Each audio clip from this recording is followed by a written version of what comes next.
Good evening and welcome to the Business Day. I'm Javon Keys. SEPROD is to acquire Trinidad-based consumer products distributor A.S. Bryden. The cost of the acquisition has not yet been disclosed as the deal is subject to regulatory approval. This will make the group one of the largest manufacturing and distribution entities in the region. The merged entity will have 3,000 employees and combined revenues of $500 million. Under the agreement, A.S. Bryden will continue to operate as an independent company with the existing management team. CEO of SEPROD, Richard Pandohe, will serve as interim group CEO of A.S. Bryden Group. Now, SEPROD says the deal should be finalized by May this year. And that's the end of this month, in fact.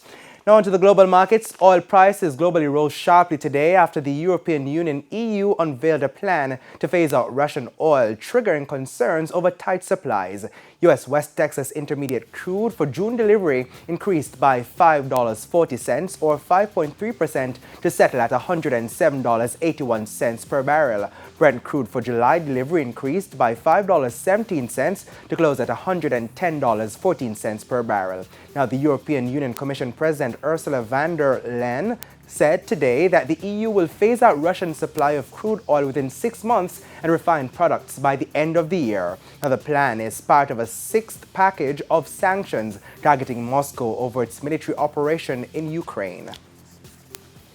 And still overseas, the U.S. Federal Reserve today raised its benchmark overnight interest rate by 0.5 percentage point, the biggest jump in 22 years. In a widely expected move, the Fed set its target federal funds rate to a range between 0.75% and 1%. Now, it was a unanimous decision, with analysts suggesting further raises in borrowing costs likely to follow. The Fed also said starting next month, it would reduce the roughly $9 trillion stash of assets accumulated during the COVID-19 pandemic. This is another measure to bring inflation under control.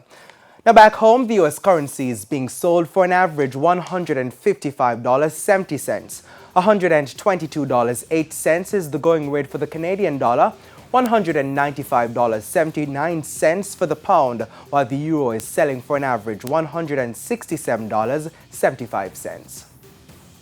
The JSE index advanced by 1,632 points today, while the junior market index advanced by 10 points. Among today's winners were iCreate, Medical Disposables and Supplies, JMB Group 7.25% variable cumulative redeemable preference shares, Kingston Wharves and CAC 2000 9.5% CR redeemable shares.